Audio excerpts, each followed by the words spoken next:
the feints, the foot movement, the way he lands shots. He fights like a boxer. He doesn't fight like a guy who's trying to box in a celebrity boxing match. Let that sink in. Jake That's Paul, right Gervonta Davis is so crazy. 135 versus 200. That is, if I'm not mistaken, a 92-pound weight difference. Almost a 100-pound weight difference. It's insane. Let's say he comes in at 200 pounds. It's still a 65-pound weight advantage, which is absolutely ridiculous. Joe Rogan has once again stirred the combat sports world with his bold prediction ahead of the Jake Paul versus Gervonta Tank Davis showdown. The UFC commentator didn't hold back, claiming that Jake Paul's sheer size and weight advantage could end Tank's career if the two finally step into the ring. Rogan emphasized that while Gervonta is one of the most explosive punchers in boxing, he's simply too small to handle someone with Jake's power, reach, and physicality. My opinion is, I just want to say, in case someone calls me into court, I'm an idiot and I don't know nothing. And don't take my advice. I love the Saudis. Don't take my opinion. I love the Israeli government. I love everybody. That had nothing to do with them.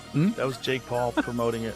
You know, it's just doesn't bother me. There's compromising the sport, and that's like bad. It's just like if I bet on it, watching it with people who are so in on it, and then also man, the sports betting apps, they introduced like chat apps in them in Australia, so it's like they're trying to take the place of social media companies where you go together and you meet your friends. Like betting should be exciting enough without having a weird. They're just trying to draw you in. They're just trying to make money, right? So they're trying to draw you in. They're just trying to make money, right?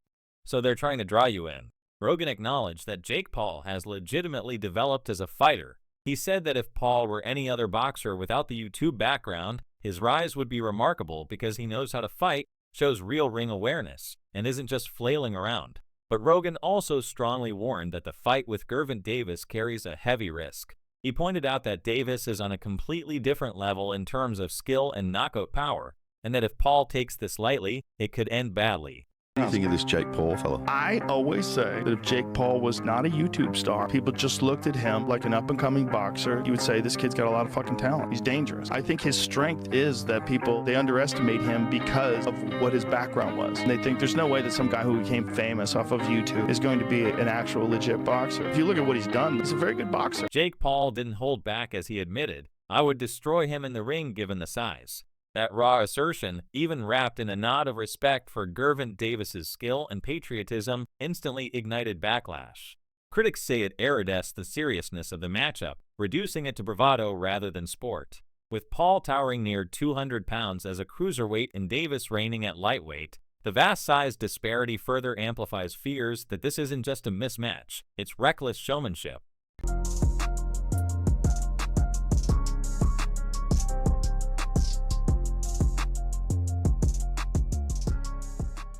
I'd be down. Let's run it. Like, I'd be super, super down. I don't know if Gervonta needs Jake Paul. Let's be clear, right?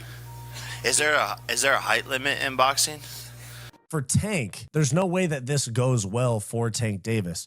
Because if he wins, they go, oh yeah, world champion. Of course you were supposed to beat that YouTuber. If he struggles but wins, they go, ooh, Tank is washed. He struggled against Jake Paul. He still won, but he had a hard time. And then, of course, if he loses to Jake Paul, and him and boxing lose their credit. Rogan's commentary surfaced alongside various announcements. The bout, now slated for November 14, 2025 at the Casaya Center in Miami, will be an exhibition 10-round card streamed on Netflix. The catch weight is reportedly 195 pounds, a considerable leap above Davis's usual fighting weight at lightweight, approximately 135 pounds, and well above Paul's recent cruiserweight outings. My point still stands where it stands. Jake Paul wins this fight. My point still stands where it stands. Jake Paul wins this fight. I already bet Gervonta Davis in the DMs. We locked the bet. Guys, it's obvious Jake wins this fight. If you guys know anything about fighting, you know about weight classes. You know that Jake's been training for actual years. He's been locked in. Oh my days. Jake Paul versus Tank Davis. Is this real? This can't be real. Because he was talking about fighting Joshua, which is heavyweight. And now he's saying about fighting Tank. Nah, this can't be. It's Netflix as well. I need to go and do some checks and see if like the main pages have posted this, but Jake Paul's posted it. It says Friday, November 14th. It's in Atlanta, State Farm Arena. This is random, though. Beyond Rogan, boxing professionals and analysts have weighed in on the matchup, and their perspectives underscore concern, caution, and in some cases, outright skepticism about the legitimacy or safety of the fight. Oh, Jake Paul is fighting Gervonta Tank Davis. Chilaquiles, chilaquiles. Musty energy, musty energy, musty energy. Oh, it's musty, and I say that respectfully. Per Mike Hoppinger in the Ring magazine, Gervonta Tank Davis, freshly off his domestic violence charges being dropped, will get into the ring with Jake Paul in Atlanta with a proposed date of November 15th. Lord child. Get your hand out of my pocket! Tank weighs about 135. Jake Paul weighs about 200-something pounds. So obviously this will be at a catch weight, and this possibly will not be a sanctioned fight where it will count on anybody's records. But I'm going to tell y'all like this. Tank fans, you niggas down bad. The hatred. Musty energy. You niggas is down bad. Tank basically on the back half of his career, according to my brother Nestor Gibbs from the Boxing Voice. This man, Gervonta Tank Davis, said, I am not fighting no Shakur Stevenson. The man said, I'm not even going to rematch Lamont Sanat. The man just said, I'm not even thinking about fighting Dev Dollars, Devin the Dream, Debo Haney.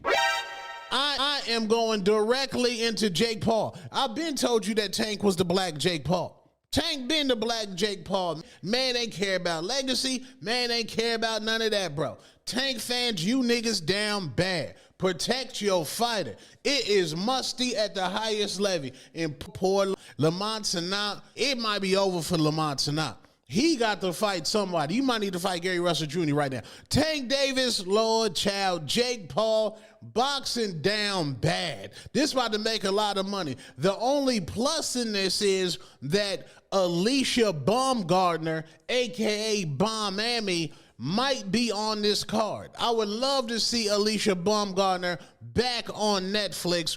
That is a plus, and my man Lucas Body might get on there as well, and Avius Griffin. So it might be a movie as far as the undercard. Tank Davis, you down bad, bro. Boxing is absolutely disgusting and musty at the highest level. Get it together. Tank is a 30-plus-year-old prospect at the back end of his career. He on his Mayweather McGregor at the age of 30. Lord child. The head trainer for Davis, Calvin Ford, admitted the fight is risky because of the logistics and size gap, but claimed, we signed the contract. We're going to make it do what it do. He focused not on size, but on glove size. The teams are negotiating whether lighter or heavier gloves will be worn.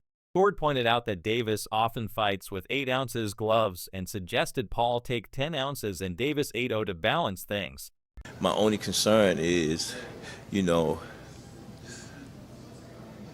the gloves.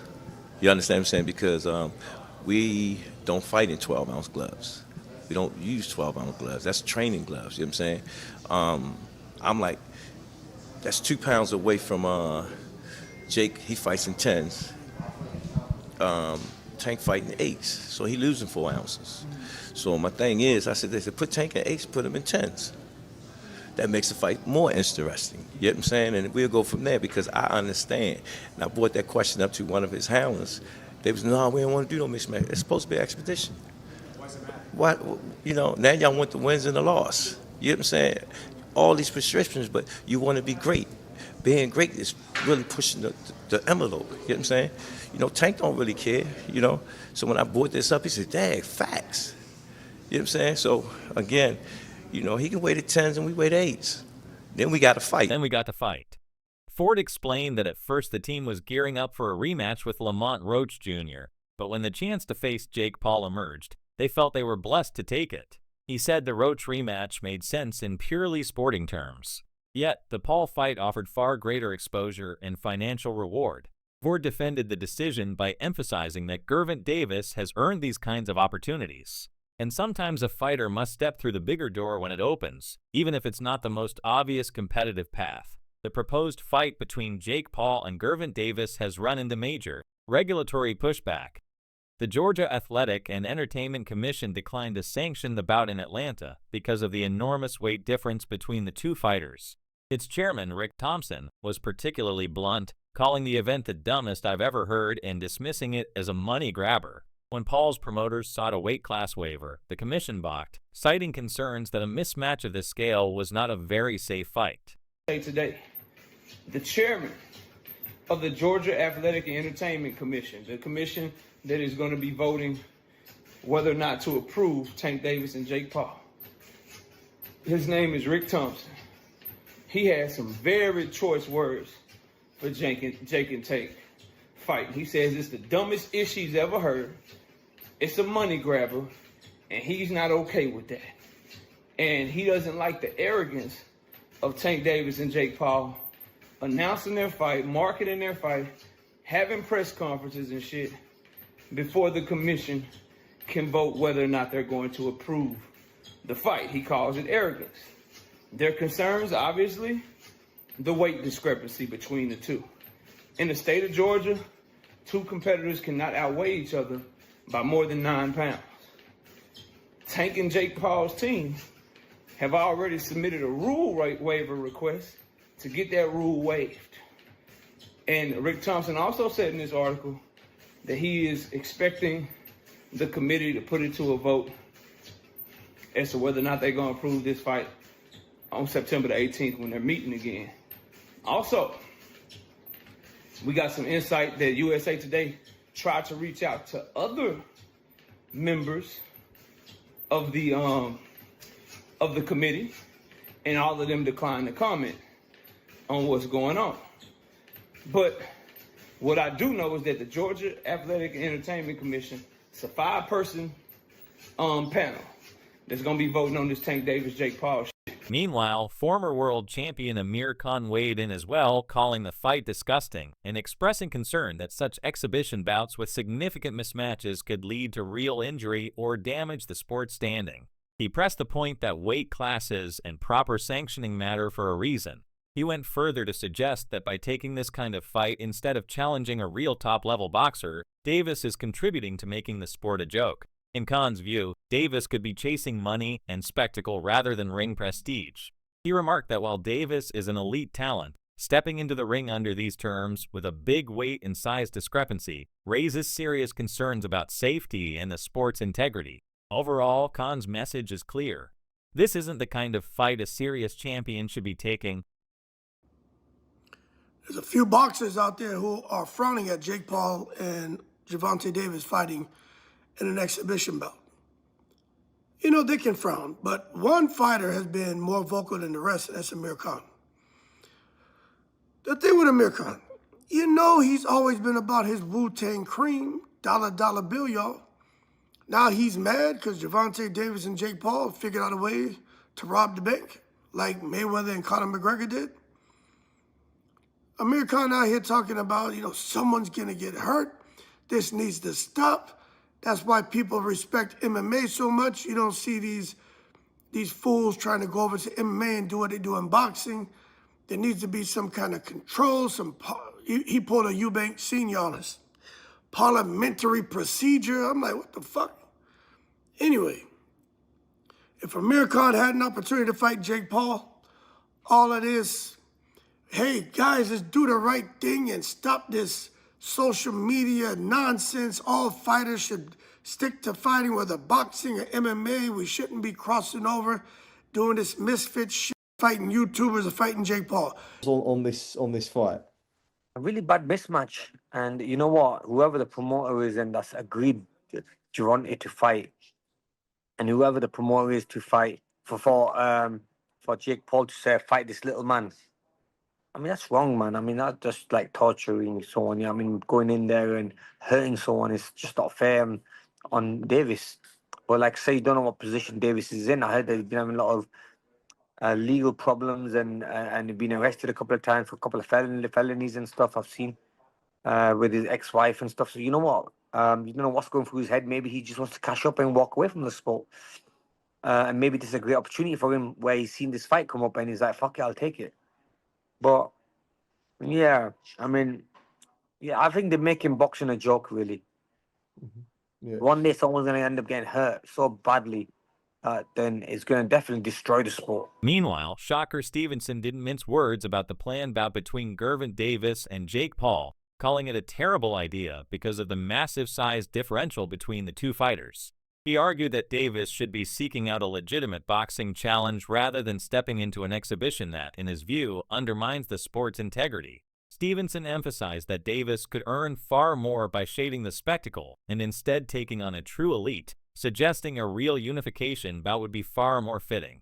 Essentially, Stevenson framed himself as the logical boxing opponent for Davis and portrayed the Paul fight as a money move rather than a meaningful sporting contest.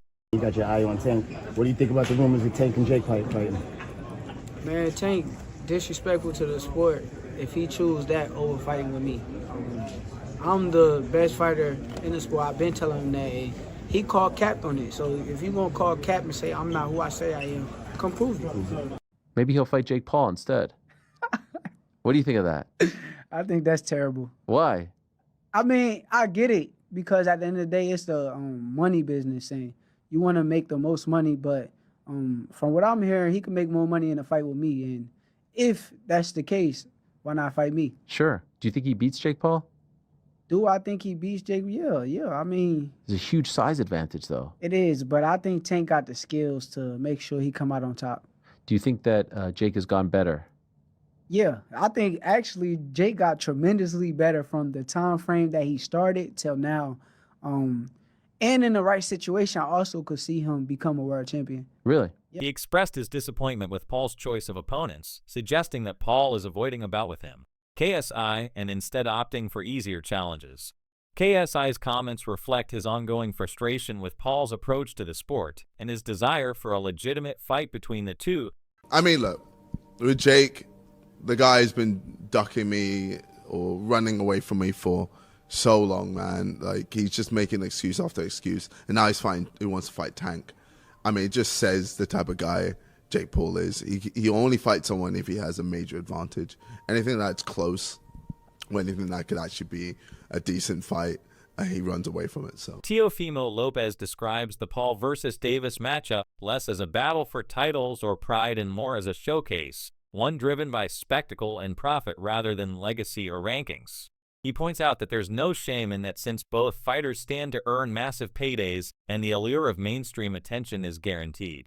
Although this fight might not carry the prestige of a championship fight, Lopez believes it still offers value by drawing in non-traditional audiences and generating buzz. Even an exhibition-style bout can serve boxing.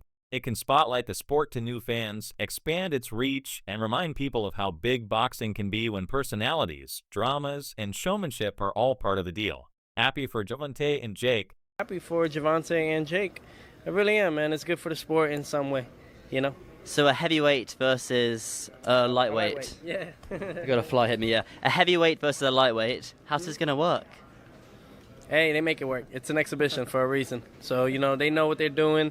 And, you know, shout out to Netflix and shout out to both of them, honestly. Like I said, I think a lot of people in the boxing world are kind of upset. I could care less. I think they're going to go out there and make their money. It falls on the number 8 for a reason. They're going to make a lot of money. Have you got a prediction for that fight? My prediction? A show. A show. Well, clearly it's a show, but when you've got a lot of people underestimating Jake Paul once again, but when you've got a heavyweight boxer who knows how to throw punches and knows the basics against a lightweight, it's quite a difference. I mean, have you sparred heavyweights before? Yeah. For competitive sparring in the ring? Yeah, it's not the same. It's not the same, not at all.